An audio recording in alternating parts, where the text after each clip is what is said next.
وعلیکم السلام. وعلیکم السلام. سر جی څنګه تاسو؟ زه بالکل ښه یم الحمدلله. سر جی ماشاءالله نن هیله ټي وي پروګرام ارینج کړی دی، نو نننې پروګرام کې تاسو څه ډالې کوئ؟ زه به غزلې ډالې کوم او څه ټپې دي او هیله لرم چې مینوالې خوښ کړي. د کمپوزینګ زما خپل دی او غزل پروفیسر نقیب دی، خدای بخلي انور خان تنخوا دی او داسې ټپې مې د خوښې راټولې کړي. نیو جنریشن د فیلډ ته راځي، هغې لپاره څه میسیج؟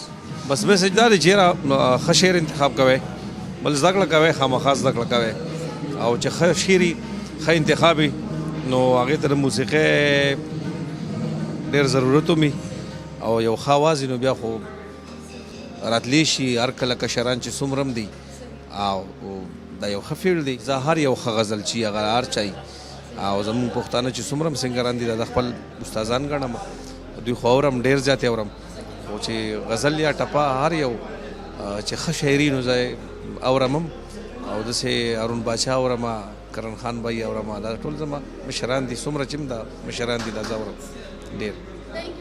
ډېره مننه، ډېره مهرباني.